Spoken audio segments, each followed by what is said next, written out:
What's up, people of the internet? My name is Dabacab, and I am just back from my week-long vacation to the Maldives. It was super relaxing, but in my absence, they have released quite a bit of cards, so we will go over all these new cards in today's video. So before going into the cards, I want to talk about my channel for like 30 seconds. So mostly I've been doing like news, updates, reveal cards, stuff like that. And while I was away, I queued up a bunch of like strategy videos, gameplay analysis, and I'm noticing that the views on those videos is much lower.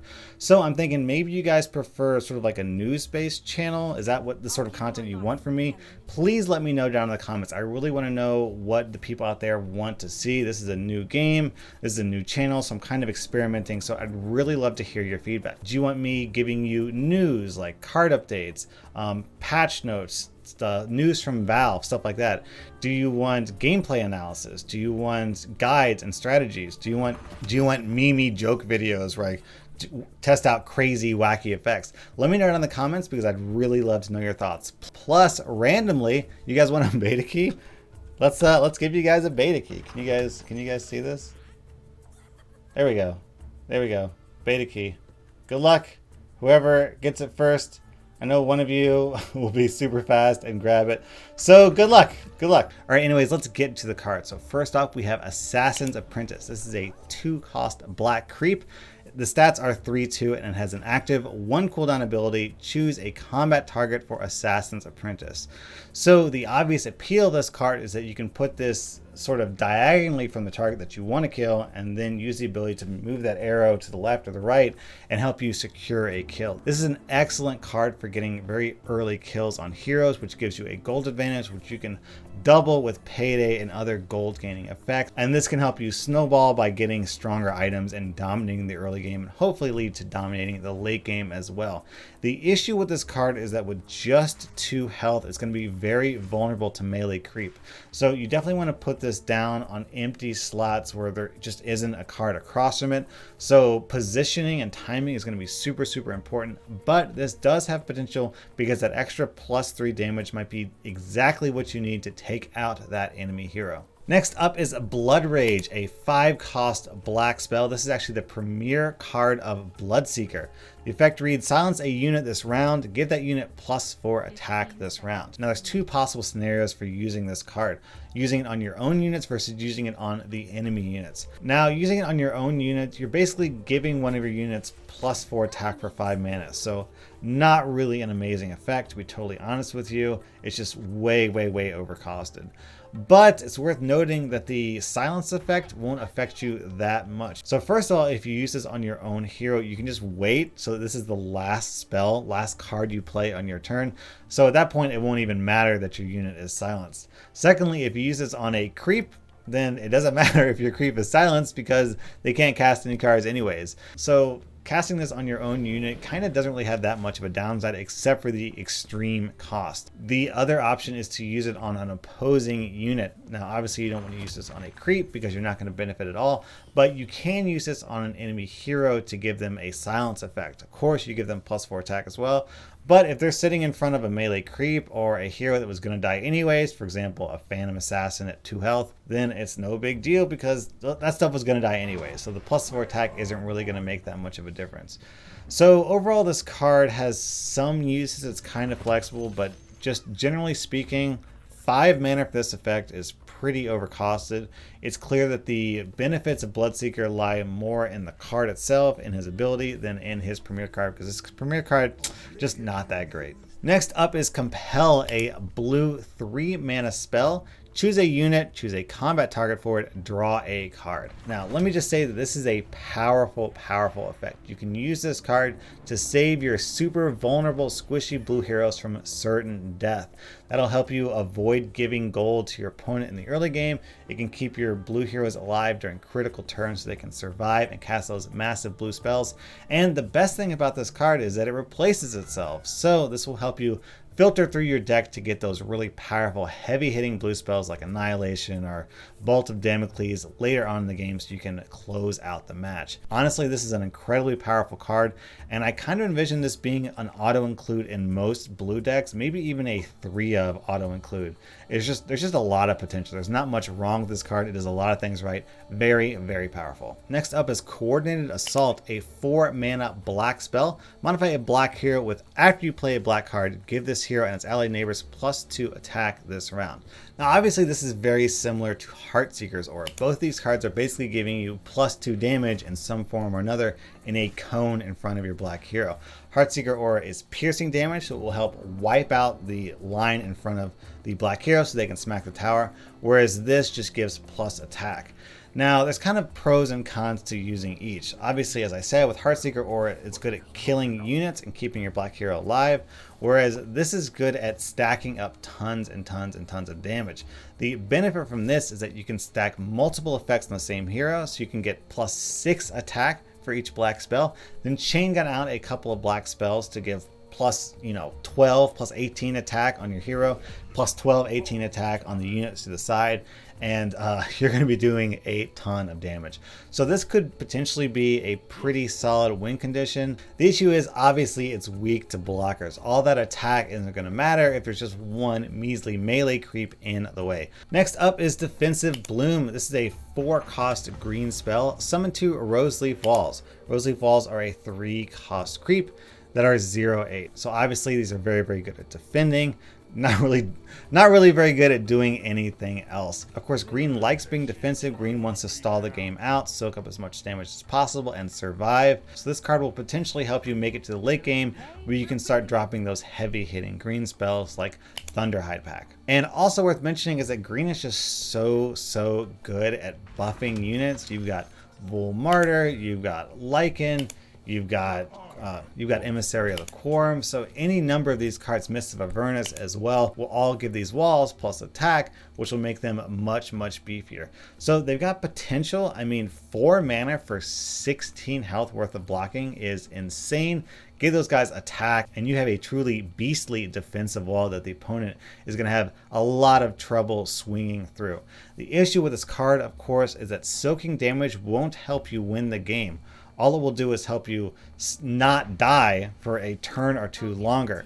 So this is not a win condition. It can help you get to your win condition, but playing this card is not really going to help you win the game. Next up is Intimidation, a 5-cost green spell. Move a unit to a random other lane. Now, this is one of these cards that has potential as you can use it on both your own units and enemy units. This card, I think, has a ton of potential, can be a very powerful card. Because in a way, this card is even better than a kill effect. Coup de grace will remove a hero, get them out of the game, but they're going to come back in 2 turns, and the enemy player can deploy that hero wherever they want. But Intimidation, if you intimidate a hero into a dead lane, a lane that they don't care about because they've already won it or lost it, then that hero is potentially stuck there in limbo, in purgatory for the rest of the match. And unless they have, Scroll of Town Portal or Blink Dagger or some other teleporting effect, then there's just not much they can do. So this has potential to be even better than a kill card. Plus, it's worth mentioning that if you have initiative and you cast this on an enemy hero before they get a chance to cast any spells, then it's effectively the same as silencing. Now, there are going to be times when you essentially get screwed over by this card because you teleport the enemy unit to the lane you don't want them to be teleported to, and then you start getting overwhelmed by all the pressure in that lane. That is going to happen, but that's kind of the thing about card games. You got to win some, you're going to lose some. The trick is making sure your win rate is above 50%.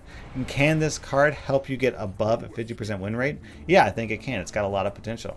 Plus, worth mentioning, you can also use this on your own heroes to get them out of lanes and your own units as well. So you smack it to a tower, you destroy that tower. Afterwards, you cast Intimidation on your own hero, get them out of the lane into another lane where they can continue to deal damage. Next up is Loyal Beast. This card is actually summoned by Beastmaster's ability on a 3-turn cooldown. Loyal Beast is a 3/1/3 with the ability when Loyal Beast deals battle damage to a unit, modify that unit with -1 attack. So the ideal best case scenario is that you put this in front of a very low attack enemy unit like Tidehunter or Earthshaker. And with the -1 attack, those 2 attack heroes like Crystal Maiden just won't be able to kill this. First time they will do 1 damage to the Loyal Beast because of the 1 armor. Then Loyal Beast will modify that hero with -1 attack, bringing that hero down to 1 attack. And at that point, that hero simply can't hurt the Loyal Beast. So the Loyal Beast is phenomenal against very weak heroes. Slightly less good against really heavy hitting heroes like, Phantom Assassin or Axe. But, bringing an Axe down from 7 attack to 6 attack, not the worst thing in the world. The trick is going to be putting this in front of something so that it survives, because the more it survives, the more value you're going to get out of that ability. Next up is the Venomancer Premier card, Sow Venom. This is a 4-cost blue spell. Summon 2 Plague Wards. Plague Wards are 1/3s, and they read, before the action phase, deal 2 piercing damage to a random enemy neighbor of Plague Ward. So Plague Ward's not so bad. 2 guaranteed damage is pretty solid. Also, they can serve as blockers, and having blockers in Artifact is so incredibly valuable. The thing you have to watch out for is anything that summons creep, especially really vulnerable creep like these Plague Wards with just 3 health, is that they might kind of feed your opponent gold. It won't be difficult, especially with strong red and black heroes, to take these guys down. Even green heroes can take these down reliably. The only ones that might have trouble with it are blue heroes, who often have 2 attack. So against most colors, Venomancer is going to feed a bit of gold to the opponent, which could be kind of dangerous because they might snowball a bit. But 2 guaranteed piercing damage, not too shabby. Get enough of these Plague Wards out in front of your front line, and they're going to be chain gunning down your opponent, just pew, pew, pew, pew, 2 damage across the board, and potentially wipe out your opponent before they even have a chance to act. Next up, Roseleaf Druid. This is the premier card of Treant Protector.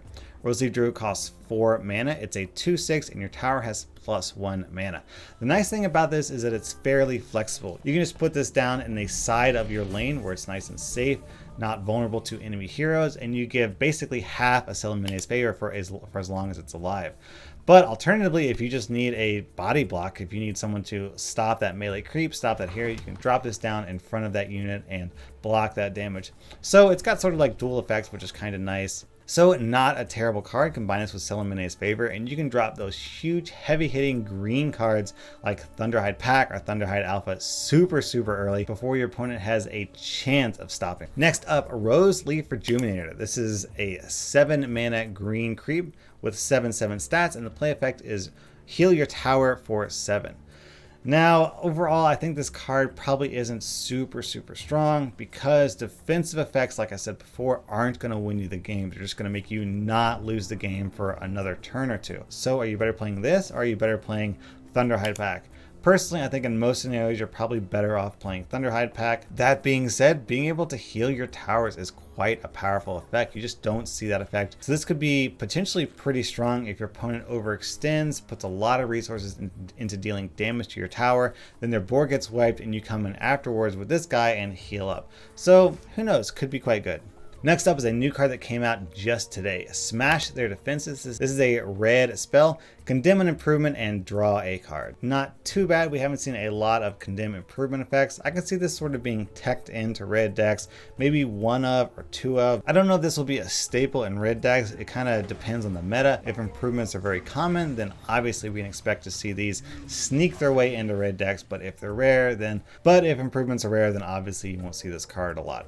The nice thing about it is that it's a cantrip. It replaces itself with a new card. So even if you're playing against a deck that isn't running any improvements, all you need to do is find a lane with 3 mana that you don't care about, play this card, replace itself, no big deal. Spot Weakness. This is a 3 mana red spell. Give a hero and its allied neighbors pierce this round, draw a card. I'm going to be honest, not a very good card. Just in general, you don't see a whole lot of armor on units. Plus, it's generally agreed upon that the armor slot is the weakest slot of the 3 inventory slots. The health slot and the weapon slots are definitely the most valuable. Armor, not quite as valuable. So it's much more likely that you're going to come across heroes with high health and high attack and not so high armor. So I just don't think you're going to get a ton of value out of this. However, I could see potentially in a future meta when red is really dominant and you're seeing a lot of axes, a lot of bristlebracks, a lot of mazzies with very high block. Then I could see this being teched into red decks to give you a bit of an edge in red versus red mirror matches. But unless red dominates the meta, I just don't see this card being played at all. Temple of War. This is a bit reminiscent of Grand Melee because it buffs you and the opponent as well. This is a 3-cost red improvement. All equipped heroes have +2 attack and +1 armor. Now, it is worth mentioning that red is arguably the best color in the game at getting early gold because they have so much attack and so much health that they're almost guaranteed to kill an enemy unit, maybe even an enemy hero, in the first and second turns of the game. So that's going to mean you're almost guaranteed to get those cheap 3-cost, short swords or traveler's cloak and equip your heroes, whereas your opponent, especially if they're playing blue decks that struggle in the early game, they're just not going to have those items. So potentially put this in a lane and you're going to get this benefit and your opponent isn't, at least for the first couple of turns.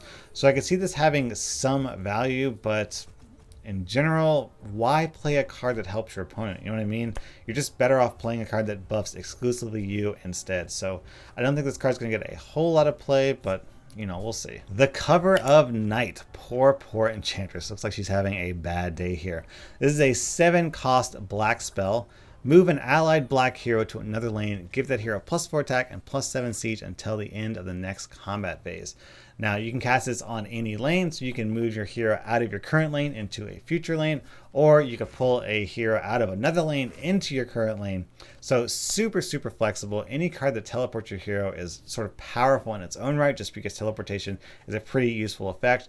And on top of that, the +4 attack, the +7 siege, pretty strong. This card is an excellent way to sneak some damage into the enemy tower when the opponent is least expecting it. The thing is, even if the opponent does know that you have this card in their deck, it's so hard to see coming. It's like, what hero are they going to use it on? You can use it on all lanes, you can use it on all black heroes. It's just so hard to predict. It's going to be very difficult for most enemies to accurately foresee how you're going to use this card and counter you accordingly. So this is going to be an excellent way to surprise the opponent with just +4 attack or +7 siege into the tower and probably win you that lane. All right, next up is Track, the premier card of Bounty Hunter. This is a 3-cost spell. Give a hero +10 bounty until it dies. Now, it's important to note here that it says give a hero, not modify a hero with. So what that means is that, sure, it's a permanent effect, but if they get brought back to the fountain, then the effect goes away. So Scroll of Town Portal basically counters Track. But past that, this card is pretty good, especially since it can stack on a hero.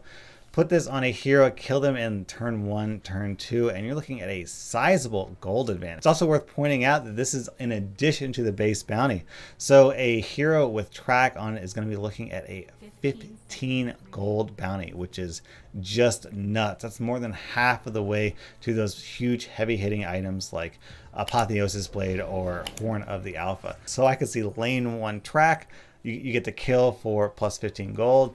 In lane 2, you payday to make the 15 gold up to 30. Lane 3, you payday again, get 60 gold. And then you buy 2 25 gold items and completely wipe the board. So this is a strong card. In the right hands, I could see this absolutely snowballing and winning games for you. All right, so those are all the new cards. I have been away, so it's possible I missed a few. I kind of have to go through Twitter and Reddit to see if any have slipped through the cracks. But as I said before, I'd love to hear your thoughts about what sort of content you want from me. Do you prefer these sort of new style videos?